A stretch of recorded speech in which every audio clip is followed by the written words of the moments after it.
Hey everybody, it's John Brown, the Bandana Gamer, here to share with you some of my thoughts on a new product for the Nintendo Switch.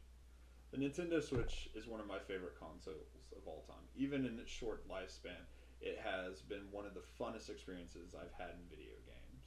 The versatility of being able to play it on the go or at home on the big screen TV has made it just an amazing experience.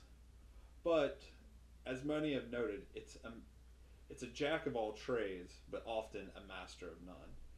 And while the Joy-Cons have the awesome capability of being taken off and used as separate controllers, that has presented a problem for single player gaming. And that is essentially the lack of a D-pad, especially in handheld mode. If you really wanted a D-pad for TV mode, you can buy the Pro Controller or any of the licensed controllers out there and get the D-pad. But the use of the buttons has kind of not been the best experience for that. I mean, it does add the added functionality of being able to give you two controllers, which is the first Nintendo system to do so since the Super Nintendo, and a thing that should be applauded. But if you're on your own in handheld mode, it does make fighting games and platformers a little hard to deal with. However, the company Hori, known for their third-party controllers, has stepped in with a easy solution. And that is this, the new D-pad controller L. I picked up the Legend of Zelda Breath of the Wild edition, and we'll talk about that in a little bit. What this is simply a Joy-Con replacement that plugs into the side of your Switch and gives you a D-pad. Now, there have been other products that have tried to do the same in the past. There have been plug-on solutions that you stick on with various rubber grips and whatnot. Haven't seen anyone really enjoy those or have a successful playthrough without them popping off. And then there have been mod kits, which come along with the added hassle of having to unscrew a Joy-Con, put new buttons and things on it, and run the risk of messing something up if you don't know what you're doing. However, some people have also said that those don't have the best feel because they are still trying to work within the button layout of this original Joy-Con. So Hori has come out, like I said, with this. And first we're going to talk about what it is not. It is not a Joy-Con.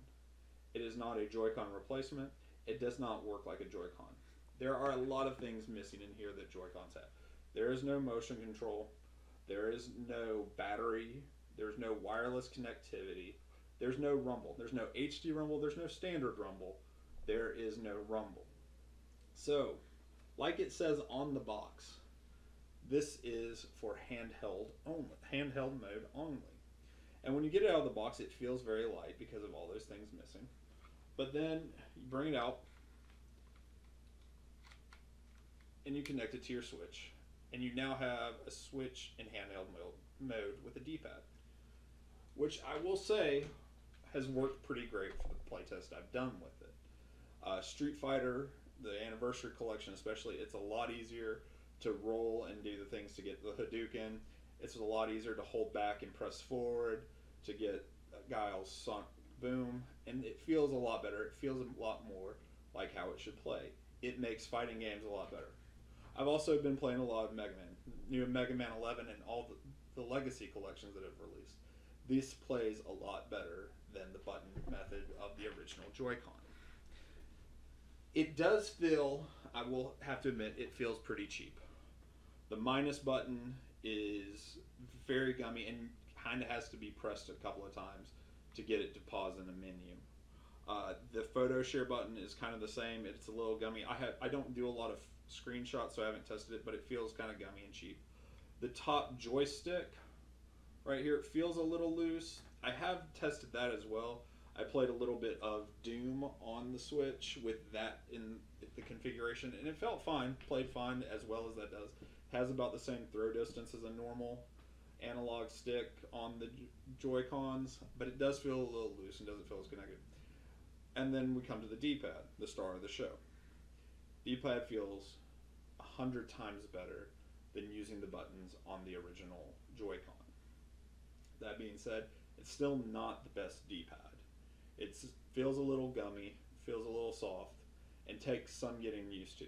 But once you play through a few rounds, you should be able to get through it and get on it and understand what's going on. There is one little annoying critique. If you notice, there's a bump where the button release is that is not on the original Joy-Con. While that doesn't really isn't something you see or notice in the grip, it is annoying because it causes it not to snap into most skins or protectors that you would have if you take it on the go, wanting to give yourself a little bit of extra protection in case you don't want to risk dropping your $300 system flat on its screen. So it does kind of run a little bit of weird interference in that way. Overall, I've been very, very pleased with this product. Like I said, I'm a huge Street Fighter fan, and this makes playing Street Fighter on the Switch in portable mode a lot better. From everything I understand, this is probably going to be the best solution until Nintendo decides to maybe release an actual full Joy-Con with Dpad support, and I'm not sure they will. Maybe Hori will come along and come out with an upgrade model and give you a little bit more functionality. But if you're playing your Switch on the go by yourself and you want a Dpad experience for Street Fighter, this is a great solution. Now, I do want to talk about the branding because there's two models. There's the Super Mario model and the Legend of Zelda model. I love the Legend of Zelda. I love Super Mario. I chose to go with the Legend of Zelda because it has the gray shell and that kind of matches my other Joy-Con. It is slightly hard to look at, and this is just this tiny thing, because of how asymmetrical it makes things. The other Joy-Con is still a regular Joy-Con. There's none of this trim and gold stuff. But if they were going to put something on it, I'm glad they chose Zelda or Mario, and I'm glad I got to get the Legend of Zelda one. So, do I recommend this product for you? That is up to you.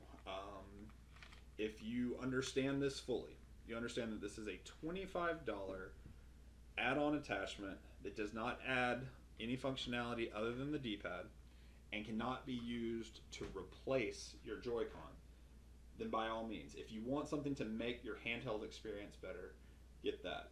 If you want something to plug into the dog bone that also has a D-pad, you're going to have to look at modding a Joy-Con, which is going to be a little bit more expensive option.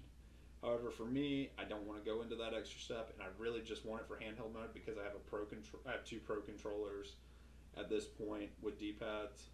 So this works great. This is exactly what I wanted to. This allows me to play Street Fighter anywhere I go and have the feeling that I'm actually being able to play the buttons and press the buttons in the right way. So, like I said, I think this is a really great product, especially for the price of $25. That's my 2 cents. Love to hear if y'all have had any experiences with it in the comments below. Let me know what you think, and I hope to talk to you later. Bye.